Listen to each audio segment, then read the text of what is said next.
Nilang dalawa. Ang pangalan niya ay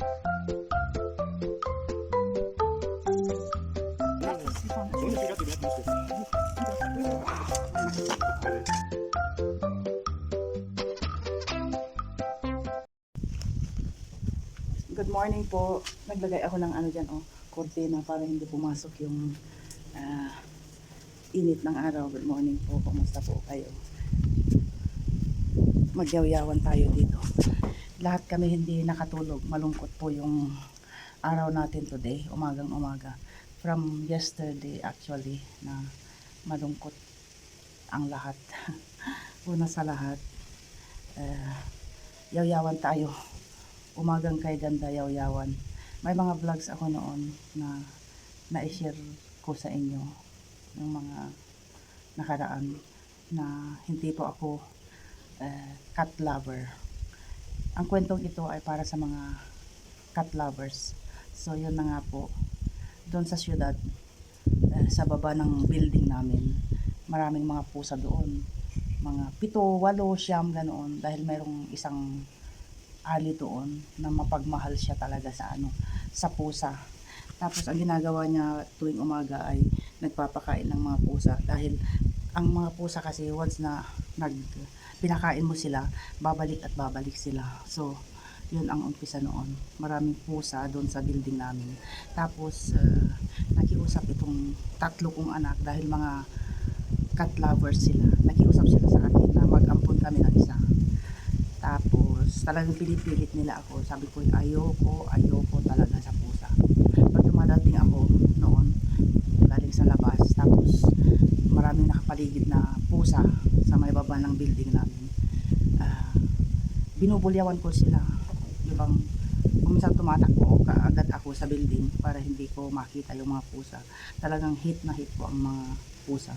So yun na nga, pinilit ako ng at least 1 taon itong mga 3 anak ko na mag-ampon kami ng isang pusa. Sabi ko, hindi po pwede. Dahil ang pusa pa rin yan. Pag pumasok sa bahay, hindi mo maiiwasan na sila matulog sa couch, yung bang ganon. Hindi naman ako yung taong malinis na tao, pero yung feeling ko ba na pag yung pusa ay naupo sa couch, marurumihan, yung bang ganon. So pagkatapos noon, 1 taon, 2 taon, napilit din nila akong mag-ampon kami ng pusa. So yun na nga, si Lucky yun. So magmula noon, naging cat lover na rin ako. Masarap sa feeling yung bang may pusa. Mafe-feel mo yung sweetness nila. So pagkatapos noon, baby si Lucky, naging malaki na siya. And then nag-start na kami pumunta dito sa bundok. Dito rin sa bundok may mga 1, 2 pusa na nakapaligid sometimes. So kung dinadala namin si Lucky dito, which is na-i-share ko sa inyo guys, kung dinadala namin si Lucky, masaya si Lucky dito dahil may mga pusa siyang kasalamuha. At mabalik ulit ako doon nga, nung nag-ampon kami ng pusa doon sa syudad. Hindi namin hinayaang bumaba si Lucky, nasa bahay lang siya, kaya si Lucky malinis siya, pinapaliguan. So in short, hindi siya nakikisalamuha sa ibang pusa sa baba. So malinis si Lucky, in short. So yun na nga, nung nag-start na kami pumunta dito, ang feeling ko or ang tingin ko kay Lucky, masaya siya pag pupunta kami dito, dahil meron siyang 2 kaibigan dito na pusa na hinahayaan namin siyang lumabas din sa may malapit lang dito sa bahay. So dumaan yung araw, buwan, linggo, ganoon, nakikita namin masaya si Lucky. So may mga vlogs din ako na merong best friend si Lucky dito na isang pusa din. So kung umuwi kami sa syudad, malungkot si Lucky dahil siyempre nasa bahay lang siya. Tapos kung bumabalik kami dito, masayang masaya si Lucky. Mafe-feel mo naman yung saya ni Lucky pag pumupunta kami dito, dahil meron nga siyang kaibigan dito. Marami akong shorts, marami akong picture nilang dalawa. Ang pangalan niya ay Shakira, yung pusa. So dumaan yung linggo, araw, ganon, pumunta kami sa syudad, bumabalik kami dito. So masaya si Lucky, yung bang ganon. So ang nangyari guys, itong mga nakaraang araw, nagkasakit yung kaibigan ni Lucky. Shakira ang pangalan. pinangalanan namin siya ng Shakira. So itong mga nakaraang araw nagkasakit. Ewan ko kung anong nangyari dahil wala naman kaming idea kung paano magkasakit yung pusa, kung anong nangyari, kung anong ano. So isang araw, nung nakaraang linggo, ay dumating siya na latang-lata. Bali, namasyal siguro yung si Shakira, tapos dumating na lang siya na parang pagod na pagod. Pinilit niyang bumalik dito, tapos na pansin na lang namin parang nag-drool siya, naglalaway siya. Tapos sabi nung isang kapitbahay, baka nalason daw siya. So ang ginawa namin, ipinainom namin siya ng gatas, which is yun lang ang alam namin gawin. So bali 2 araw, 3 araw na nagkasakit siya, inalagaan namin siya. Bali dito sa bahay, si Lucky lang ang pinapapasok namin. Yung kaibigan niyang yun, nasa labas lang siya, ginawan namin ng bahay. So, ayun ang nangyari, nagkasakit siya, inalagaan namin siya ng 3 araw. Tapos may mga ganap, ipapakita ko sa inyo, nung nakaraang araw, na talagang inalagaan namin siya. Tapos, yun nga, dahil best friend siya ni Lucky, parang mafe-feel mo talaga na nakikisimpatya, I mean nakikiramdam or nakikiramay si Lucky sa kanyang kaibigan na talagang alam niyang may sakit. So, ito po yung video.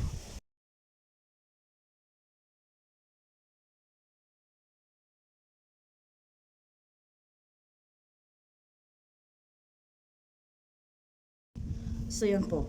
At ang nangyari kahapon guys, nakakalungkot na pangyayari. Kahapon nandito kaming lahat, tapos nagsimula na yung pagsisisure ni Shakira. So yun, biglaan guys, namatay siya, parang na heart attack. Ang sakit sa pakiramdam, lalo na kung magiging cat lover ka na rin, lalo na si Bunso, grabe guys. Yun na nga, namatay siya, tapos sa harapan namin siya namatay guys. Yung bang trinay namin siyang, dahil wala naman kaming alam sa mga pusa-pusa, hinaplos-haplos, kung ano yung dapat namin gawin. Tapos unti-unti na lang yun, namatay siya. At bago siya namatay, habang nagsisisyo siyang ganun, merong lumabas na dugo sa kanyang ilong. Hindi ko na nakuhanan yung buong pangyayari. Dahil kung ganong sitwasyon, parang wala ka ng ano, trinay namin siyang is-save, ganito, ganyan. Pero at the end, wala. Ang sakit sa pakiramdam guys. Yung mga iba, siguro dahil alam ko rin yung sitwasyon na hate mo ang pusa. Yung mga iba siguro pag kinikwento ko ito, parang baliwala lang sa kanila na tatawa-tawa lang sila dahil ako ganoon noon. Oo. Pero yun nga, gusto ko lang i-describe yung feeling ba na mawalan ka ng, para sa amin, parang alaga na rin namin siya. Dahil pinapakain namin siya, ginawan ko ng bahay, ganoon. Napamahal na rin kami kay Shakira.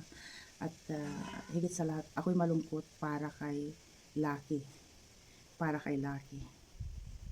Dahil na-save ko pa yung 3 araw na pagkakasakit ni Shakira na parang si Lucky ang nag-aalaga. 3 araw yon na nasa box siya, na every 10 minutes tinitingnan niya, hinahalikan niya. Alam niya sigurong, ramdam din niya siguro na talagang may sakit si best friend niya, si Lucky. At hindi ko na ipinakita yung katawan niya dahil baka po tayo makapiright. Dahil may mga, alam akong mga video na ganoon, na pag nagpapakita ka ng mga pets na namamatay, parang mapapalo ka din ni lolo ko. So hindi ko na pinakita, pero may video ako kung saan bali emotional ang lahat para ilibing namin siya. Binigyan namin siya ng parang magandang libing. Umiyak ang lahat. Ako hindi umiyak, pero dito sa loob ko talagang umiyak yung loob ko. Pero itong si Bunso, itong mga anak ko, talagang umiyak sila. So ipakita ko lang yung ganap kahapon. Yan.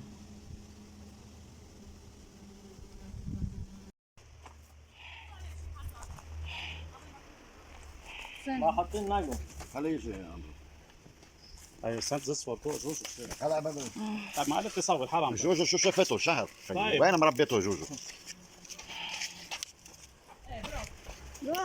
ايه عمي ايه هيك لازم. Toto! He can't. He don't. حرام.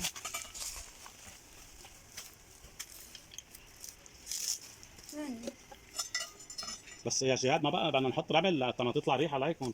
يا يا. شو في قد بهيك النسبه؟ انت بس فكر. هي نكت هيدي. شوي بقى اوكي خلص حلو. ريحي ظهرك يعني هلا ظهرك بيوجعك يا عمي. هلا ظهرك بيوجعك.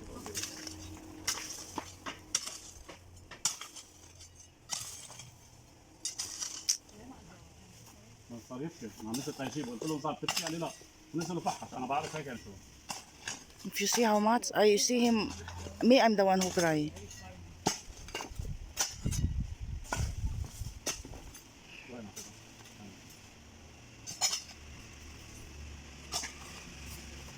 فاني go for him stay with Toto حبيبي.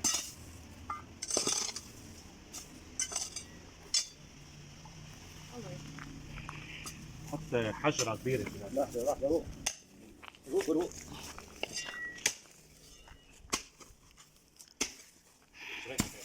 بعدين